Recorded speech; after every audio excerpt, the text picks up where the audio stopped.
ഞങ്ങൾക്ക് നാളെ പെരുന്നാളാണ്. സോ മൈലാഞ്ചി ഒന്നും ഇതുവരെ വാങ്ങിച്ചിട്ടില്ല. അപ്പം അതൊക്കെ ഒന്ന് വാങ്ങിക്കാൻ വേണ്ടിയിട്ട് ഞങ്ങൾ പുറത്തു പോവാണ്. അപ്പം ഇതിൻ്റെ ഫുൾ വ്ളോഗ് ഇതിലുണ്ടാവും. പെരുന്നാളാണെന്ന് അറിഞ്ഞതിൻ്റെ ഒരു പൊലിവാണ് എൻ്റെ മുഖത്താണ് കാണുന്നത്. എനിക്ക് എല്ലാ പെരുന്നാൾക്കും അങ്ങനെ കേട്ടോ.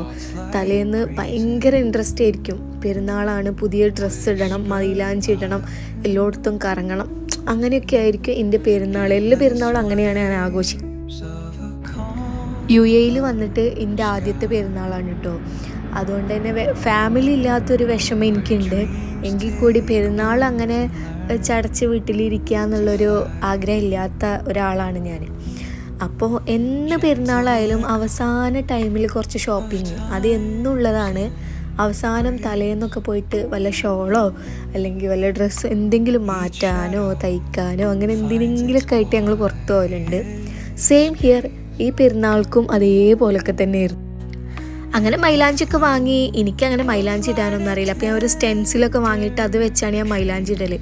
എല്ലാ പെരുന്നാൾക്കും എനിക്ക് എൻ്റെ ഫ്രണ്ടുണ്ട് ഹസീന, ഓളാണ് മൈലാഞ്ചി ഇട്ടേരൽ. എല്ലാ പെരുന്നാളിൻ്റെ രാത്രി ഞങ്ങൾ ഒരുമിച്ചിരുന്ന് കുറേ പേരുണ്ടാവും കേട്ടോ. എല്ലാവരും മൈലാഞ്ചിയൊക്കെ ഇട്ട് 2 മണി 3 മണിയാവും ഞങ്ങളുടെ മൈലാഞ്ചി ഇടലും പൂത്തിരി കത്തിക്കലൊക്കെ കഴിയാൻ. ഇപ്രാവശ്യം ആരും ഇല്ലാത്തതുകൊണ്ട് സ്റ്റെൻസിൽ വെച്ച് അഡ്ജസ്റ്റ് ചെയ്യണം. അതും എനിക്ക് ഇടാനൊന്നും അറിയില്ല. സ്റ്റെൻസിൽ ഉണ്ടെങ്കിൽ കൂടി ഒട്ടിച്ചേരാനൊക്കെ എനിക്ക് എൻ്റെ ഹസ്ബൻഡാണൊക്കെ ചെയ്തു തന്നത്. ഞാൻ ആദ്യമായിട്ടാട്ടോ സ്റ്റെൻസിലൊക്കെ വെച്ചിട്ട് മൈലാഞ്ചി ഇടണേ. അപ്പം അതിൻ്റെ ബുദ്ധിമുട്ട് നല്ല ഉണ്ടായിരുന്നു. പിന്നെ ഹസ്ബൻഡ് ഹെൽപ്പ് ചെയ്യാണ്ടായതുകൊണ്ട് തട്ടിമുട്ടിയൊക്കെ ഇട്ടു. കാരണം പെരുന്നാൾക്ക് മൈലാഞ്ചി ഇടാന്ന് പറഞ്ഞാൽ എന്തോ ഭയങ്കര ഇഷ്ടം.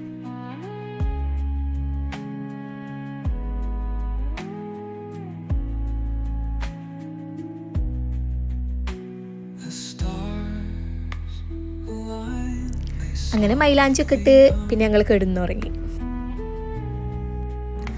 പെരുന്നാളിൻ്റെ അന്ന് രാവിലെ പള്ളിയിൽ പോവാണ് കേട്ടോ. ഞങ്ങൾ ഇവിടെ 6:30 നിസ്കാരം തുടങ്ങും. ഞങ്ങൾ എണീക്കാൻ ഇച്ചിരി ലേറ്റായി. കാരണം ഭയങ്കര ലേറ്റായിട്ടായിരുന്നു കിടന്നുറങ്ങിയിരുന്നത്.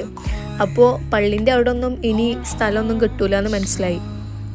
അങ്ങനെ ഞങ്ങൾക്ക് കിട്ടിയത് നടക്കുന്ന വഴിയിലാട്ടോ. ഞങ്ങൾ മാത്രമൊന്നുമല്ല, കുറേ പേരുണ്ട് അവിടെ. കാരണം സ്പേസ് ഇല്ലാത്തതുകൊണ്ട് തന്നെ എല്ലാവരും ഉള്ള സ്ഥലത്ത് നിന്ന് നിസ്കരിക്കായിരുന്നു. അങ്ങനെ നിസ്കാരമൊക്കെ കഴിഞ്ഞു. ഇനി ഫോട്ടോ എടുക്കലാണല്ലോ പെരുന്നാളിൻ്റെ ഒരു മെയിൻ.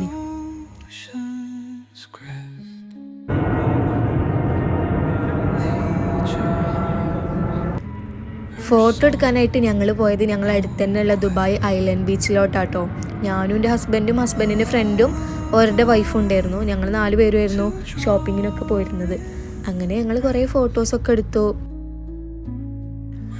ഇതൊരു ഭയങ്കര നൈസായിട്ടുള്ള ഒരു ആംബിയൻസ് ഉള്ള ഒരു നല്ലൊരു ബീച്ചാണ് കേട്ടോ ഇത്. അങ്ങനെ ഞങ്ങൾ ഫുഡൊക്കെ കഴിച്ചു. ഞങ്ങൾ 4 പേരും തന്നെയാണ് ഫുഡ് ഒരുമിച്ചാണ് കഴിച്ചത്. ഞങ്ങളൊരു സുഫ്രൊക്കെ വിരിച്ച് നിലത്തിരുന്നിട്ടാണ് കഴിച്ചത്. അതിനൊരു പ്രത്യേക ഫീൽ തന്നെയാണ്. നൈറ്റായപ്പോൾ എൻ്റെ എത്താത്തിൻ്റെ അല്ലയിന്ന് വന്നിട്ടുണ്ടായിരുന്നു കേട്ടോ ദുബായിക്ക്. സോ അവരും കൊണ്ട് ഞങ്ങൾ സെയിം ബീച്ചിൽ തന്നെയാണ് പോയത്. കാരണം നൈറ്റിൽ അവിടെ വേറൊരു വൈബും മോർണിംഗിൽ വേറൊരു വൈബും തന്നെയായിരുന്നു. അപ്പം ഞങ്ങൾ നൈറ്റിൽ പോയി അവിടെ കുറച്ച് നേരമൊക്കെ ഇരുന്നു, സംസാരിച്ചു, കുറച്ച് ഫോട്ടോസൊക്കെ എടുത്തു. അങ്ങനെയാണ് ഞങ്ങൾ സ്പെൻഡ് ചെയ്തത്. മൊത്തത്തിൽ എന്താ പറയുക, ഫാമിലി ഇല്ല എന്നുള്ളൊരു വിഷമം ഉണ്ടെങ്കിൽ കൂടി ഞങ്ങളത് ഉള്ള ഫാമിലി വെച്ച് എങ്ങനെയാണോ അടിച്ചു പൊളിക്കുക അങ്ങനെ ഞങ്ങൾ നന്നായിട്ട് അടിച്ചു പൊളിച്ചിട്ടുണ്ട്.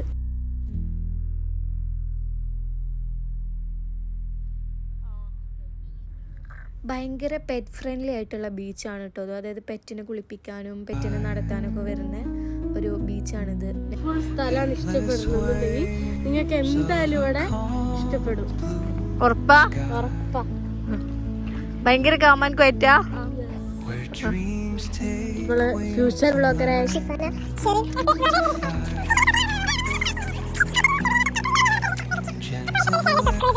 Video like. ഇത് സെക്കൻഡ് ഡേ ആട്ടോ ഇതിൻ്റെ.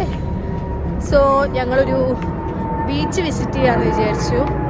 കുറച്ച് ബീച്ച് പോയിട്ട് ഒന്ന് വെള്ളത്തിലൊക്കെ ഇറങ്ങി ഒന്ന് എൻജോയ് ചെയ്യാൻ വിചാരിച്ചു. ഫ്ലൈറ്റ് പോകുന്നുണ്ട്, അതിൻ്റെ സൗണ്ട് ആവും ബാക്ക്ഗ്രൗണ്ടിൽ. കൈറ്റ് ബീച്ചിലോട്ടാണ് കേട്ടോ ഞങ്ങൾ സെക്കൻഡ് ഡേ പോയത്. ജസ്റ്റ് ഒന്ന് ഇറങ്ങാനും കുളിക്കാനും. ഇവിടുത്തെ ബീച്ചിൻ്റെ പ്രത്യേകത എന്ന് പറഞ്ഞാൽ നമ്മളുടെ നാട്ടിലെ ബീച്ചിൻ്റെ പോലെ വലിയ തിരമാലകളൊന്നും ഉണ്ടാവില്ല. ഭയങ്കര ചെറിയ രീതിയിലായിരിക്കും തിരകളൊക്കെ ഉണ്ടാവുന്നത്. ഇവിടെ ഫുൾ ഫോറിനേഴ്സാണ്. അവർ സൺ ടാൻ അടിക്കാൻ വേണ്ടി പോകുന്നത് കേട്ടോ. എന്നിട്ട് നമ്മൾ സൺ ടാൻ എങ്ങനെയും കളയാൻ നോക്കുമ്പോൾ ഇവർക്ക് അവിടെ സൺ ടാൻ ഓരോ നാട്ടിലില്ലാത്തതുകൊണ്ട് ഓരിവിടെ വന്നിട്ട് വെയിലത്തിരിക്കലും ബുക്ക് വായിക്കലും അങ്ങനെ ഓരോ സംഭവങ്ങളാട്ടോ അവരിവിടെ ചെയ്തിരുന്നത്. ആസ് യൂഷ്വൽ ഞങ്ങൾ 4 പേരും തന്നെ ആട്ടോ സെക്കൻഡ് ഡേയും കൈറ്റ് ബീച്ചിലോട്ട് പോയത്. ബുർജ് അൽ അറബിൻ്റെ വ്യൂ ഒക്കെ അവിടെ നിന്ന് കാണാൻ പറ്റും. എനിക്കാണെങ്കിൽ ഈ വെയിൽ തീരെ ഇഷ്ടമല്ല കേട്ടോ. ഞാൻ എവിടെ തണൽ കണ്ടാലും അവിടെ ഇരിക്കാൻ ആഗ്രഹിക്കുന്ന ഒരാളാണ്. ഫുള്ള് വെയിലാണെങ്കിലും ബീച്ചിലെ വെള്ളം ഭയങ്കര തണുപ്പായിരുന്നു കേട്ടോ. നമ്മൾ ഇറങ്ങുമ്പോഴൊക്കെ നമുക്കൊരു ചൂടൊന്നല്ല ഫീൽ ചെയ്യുക, മൊത്തത്തിൽ തണുപ്പായിരുന്നു. ഇവരവിടെ ബീച്ചിലൊക്കെ ഫുള്ള് എൻജോയ് ചെയ്യാണ്.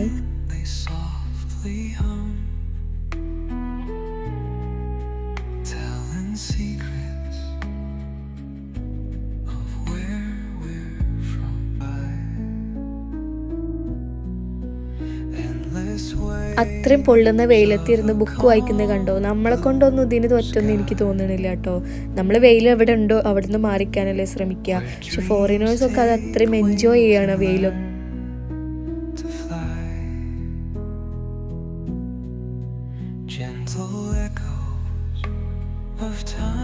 ഈവനിങ് ആയപ്പോൾ ഞങ്ങളൊരു ഫ്രണ്ടിൻ്റെ അടുത്ത് പോവാട്ടോ. ഫുജൈറയിലാണ് ഫ്രണ്ട് ഉള്ളത്. അപ്പോൾ ദുബായ് കഴിഞ്ഞാൽ പിന്നെ ഫുള്ള് ഡെസേർട്ട് ലൈക്ക് ഏരിയാസാണ് അധികം ഉള്ളത്. വലിയ വലിയ ബിൽഡിങ്സ് ഒന്നും ഇവിടെ ഇല്ല കേട്ടോ, എല്ലാം ഒഴിഞ്ഞ ഏരിയകളാണ്. ഹസ്ബൻഡിൻ്റെ ഫ്രണ്ട്സൊക്കെ ഓരോരോ എമിറേറ്റ്സിലാട്ടോ. ഹസ്ബൻഡിനാണെങ്കിൽ ദുനിയാവ് മൊത്തം ഫ്രണ്ട്സാണ്. അപ്പോൾ ഒന്നിൽ എല്ലാം കൂടെ നമുക്ക് കാണാൻ പറ്റില്ലല്ലോ. അങ്ങനെയാണ് ഓരോ സ്ഥലത്തേക്ക് ഓരോ നേരത്തൊക്കെ പോയത്. ഫുജൈറയിലോട്ടുള്ള വഴി വേറെ തന്നെ ഒരു ഭംഗി ഉള്ളതാട്ടോ.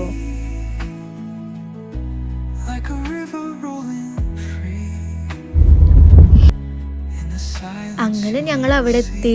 ഇവരെ സംസാരം തീരലില്ല കേട്ടോ. കാരണം വിളിക്കലും കാര്യങ്ങളൊക്കെ ഉണ്ടെങ്കിലും ഓരോരോ എമിറേറ്റ്സിലായതുകൊണ്ട് തന്നെ അവർ എപ്പോഴും കാണാൻ പറ്റുന്ന ആൾക്കാരല്ല. സോ അവിടെ നേരിട്ട് കാണുമ്പോൾ അവർക്ക് കുറേ കഥകളും പണ്ടത്തെ ഓരോ കോളേജിലെ ലൈഫിലത്തെ കഥകളും എല്ലാം അവരിങ്ങനെ ഷെയർ ചെയ്തുകൊണ്ടിരിക്കും.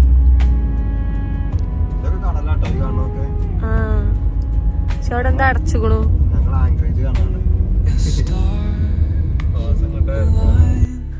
ഫുജൈറയെ കുറിച്ച് പരിചയമില്ലാത്തതുകൊണ്ട് തന്നെ ഹസ്ബൻഡിൻ്റെ ഫ്രണ്ടുണ്ട് ഫവാസ്, ഓരാണ് നമുക്ക് അവിടുത്തെ കഥകളൊക്കെ പറഞ്ഞത്. അവരെ കാണാനാട്ടോ ഞങ്ങൾ പോയത്.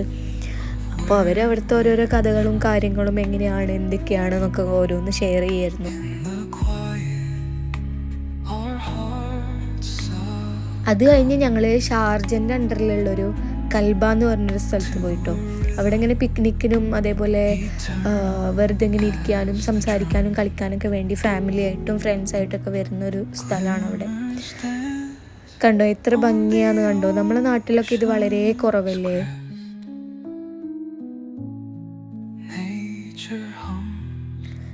രാത്രി ആയാലും ഒരു കാർപ്പറ്റും കൊണ്ട് അവർ വന്ന് അവിടെ ഇരിക്കും, സംസാരിക്കും, ഫുഡ് കഴിക്കും. അതേപോലെ ചിക്കനൊക്കെ മാരിനേറ്റ് ചെയ്ത് അവരിവിടെ വന്നിട്ട് ഗ്രില്ല് ചെയ്യുകയൊക്കെ ചെയ്യും. അതിനുള്ള സാധനങ്ങളൊക്കെ കൊടുത്തിട്ട് അപ്പോൾ അത്രയും എൻജോയ് ചെയ്യാൻ പറ്റും. ഇങ്ങനത്തെ സെറ്റപ്പുകളൊക്കെ നമ്മുടെ നാട്ടിലും വരണം അല്ലേ. കാരണം എന്താ വെച്ചാൽ രാത്രി വരിക, സംസാരിക്കുക, ഫ്രണ്ട്സായിട്ട് വരിക, അടുത്തടുത്തുള്ള ഫാമിലീസ് വരിക. ഇതൊക്കെ എന്താണ് ഒരു മൈൻഡ് റിലാക്സേഷൻ എന്നൊക്കെ വേണമെങ്കിൽ നമുക്ക് പറയാം. അതിനൊക്കെ പറ്റിയൊരു പ്ലേസാണ്.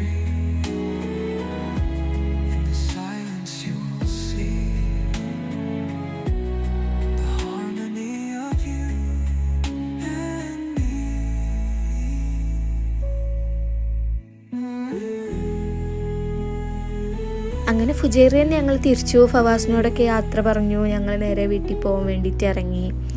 പോകേണ്ട വഴി നമ്മൾ ജബലലി വേറെ ഫ്രണ്ടിനെ ഡ്രോപ്പൊക്കെ ചെയ്തിട്ടാണ് നമ്മൾ തിരിച്ച് വീട്ടിലോട്ട് പോയത്.